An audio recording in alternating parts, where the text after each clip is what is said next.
KC0VII Tom down here in the basement. TLJ's upstairs working on some orders, and no, I'm not being held captive. We're going to talk about audio systems today. The other day at work, I work at NIAC, small community college here in North Iowa. We were talking about what music we liked when we were growing up, how we listened to it, and it was quite interesting. You got to remember, this is 60s and 70s time frame, and this was long before music downloads. This is long before CDs, 8-track, cassette. You know, if you wanted to listen to something, you bought vinyl records or AM radio. Yes, AM radio. A lot of towns had their own radio stations, maybe a couple if they're a good-sized town. Anywhere up to 1,000 watts on the transmitter. During the day, they were running at full power. Then at night, they may have to shut down or change their pattern to reduce power. There was a bunch of 50,000 class stations called clear channel stations that were started up in the 30s and 40s. The idea was that'd give the people in the country another avenue for news, weather, and sports besides their local supplier. In the 60s, a lot of these stations were switching over to country or rock and roll.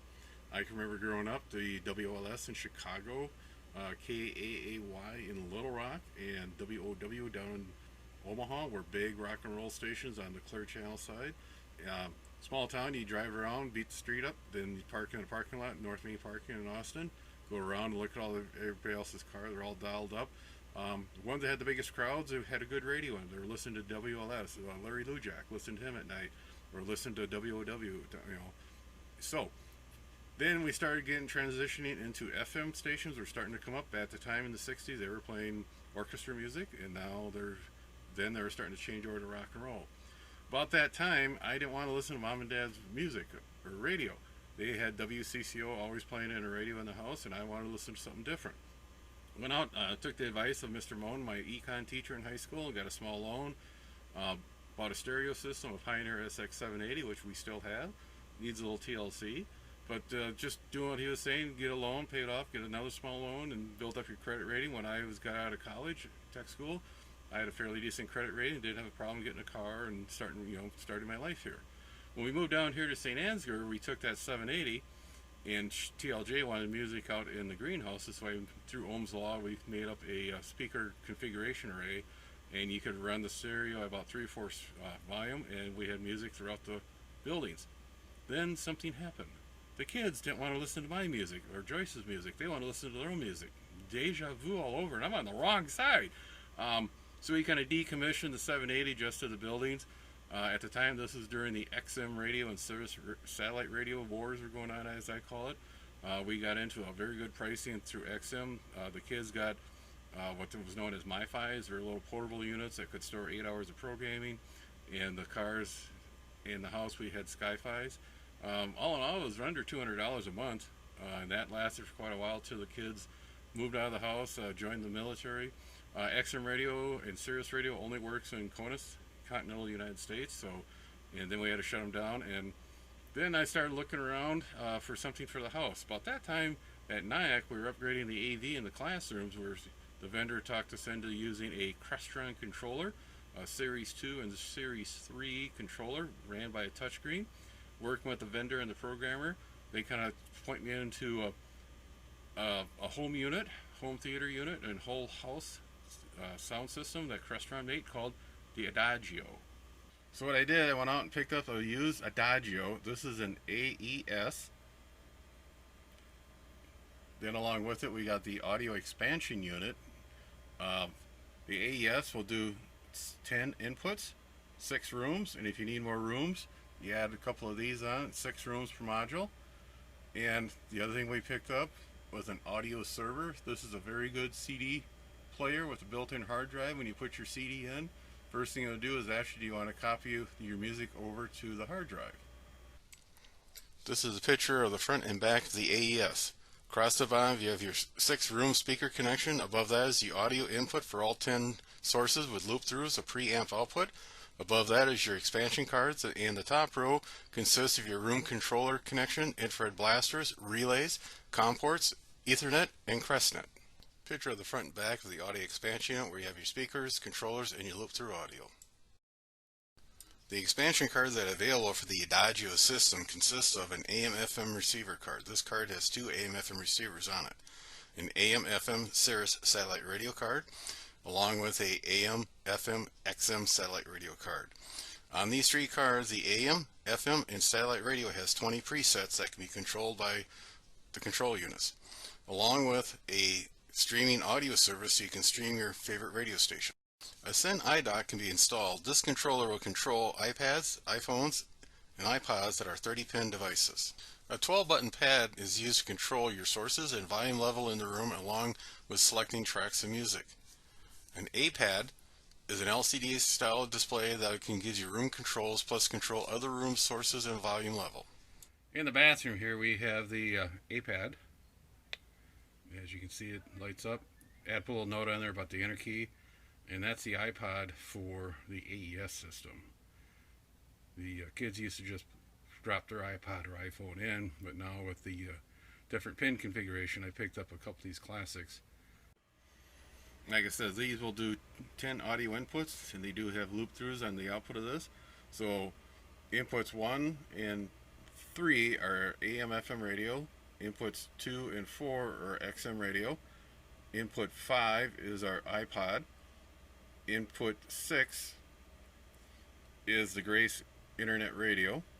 Input 7 is the audio server. I was able to pick up a small XM standalone receiver. Crestron sells a lot of these little boxes. You know, they're AM FM TV, AM only. There's one out there that is a high-end AM receiver.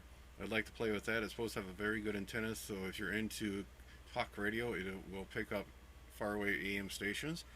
Then we also have a generic Bluetooth receiver I added onto this, and so it gives quite a bit of features. When the kids come home or somebody comes over and wants to play some music, they can connect their phone or their tablet to the Bluetooth and play to the whole house system.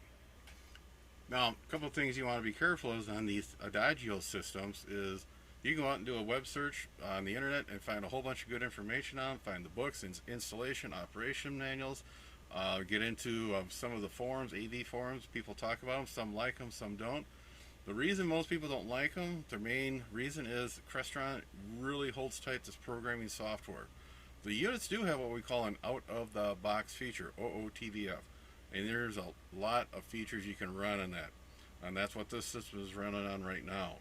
I did contact a vendor once who does programming for one of the people I bought some equipment from, and told them what I want to do. Mainly I want to bring up the firmware to the highest level and do some minor updates on some of the software, create a small package, be able to run the Grace Internet Radio, change the presets on that. And what he told me it would cost was more than I thought it would be. I mean, it was way out of what I thought. So, but if you do find one of these, make sure the vendor, the guy selling it, the person selling it to you, packs it very well. These are quite heavy, 60, 70 pounds easily. And if they can, have them remove the software in there, the programming, and put it back to factory fresh. Here in the living room, hooked up to the TV, is an AMS. This is a media system. As you can see on the back, you have connections for your speakers, your video component, composite, S-video, HDMI, analog audio, digital audio, and your expansion cards. And thing to remember is if you put in HDMI, you'll get HDMI out. You put in component, you get component out. You put in composite, you get composite out. There's no scaler built into this, so it's just something to keep in mind. The idea is when you select one of the push buttons up front to watch something off satellite, say that's component, it will turn on the TV and select the TV to that input. That's where the programming comes in. Like I said, it doesn't work like that out of the OOTVF, out of the box feature. But again, this is, it's got a couple of AM FM cards in it, works real good. It has an iPod controller in this one also. The iPod sits up there in the wintertime. The Jensen radio in the camper has an iPod controller in it, so that spends the summer out in the camper and spends the winters in the house. Must be kind of rough, you know. Then I also took and looped through the Grace radio feeds this one along with the Bluetooth, so we can connect to that also. Out of all the stuff I purchased on this little project that I'm not too happy with, this is an ADMS-VR. It is a Blu-ray player. It does have a hard drive in it. You cannot copy your videos over to the hard drive, but it will copy your CDs. When you set it up, it'll ask you some questions, and one of the questions is, do I have any videos, any audio tracks stored on a hard drive somewhere? And you give it the location, and it goes out there and makes a copy and puts it on that hard drive. You use a wireless keyboard to operate it. And again, this is kind of the HDMI output on the video side, and it is broken down to your different channels for surround sound systems. This is not, I'm not really happy with this. I think there's a programming problem. It doesn't have the latest software in it. You're supposed to be able to stream, say from Hulu, from Netflix. You're supposed to be able to go to YouTube. That feature doesn't work. I think it's because it needs an update. You try to have it do an update on its own, it doesn't work. These card slots, you got a couple of USBs and a FireWire and an SD card. You cannot access them right now. So like I said, that's probably needs a little software upgrades on that. On the surround sound side of the AMS, it's very good. I was very impressed by it. You can have this program to do 7.1 or 6.1 or 5.1, along with a couple of rooms. So you can actually use this to play music, say, in, the kitchen and the bathroom, and be able to still use the theater setup. And again, different sources feeding these deals. It does have group functions. You can set up groups so only play music in certain rooms the same. Very handy. Again, this is kind of overkill along with the AES downstairs, but I wanted a nice surround sound system, and along with the ADMS-RB, alphabet soup here, I was hoping I'd be able to play like Blu-rays or DVDs, but I'm still going to work on that a little bit more. When you buy one of these, find one on the used market, make sure that the seller can put it back to factory fresh.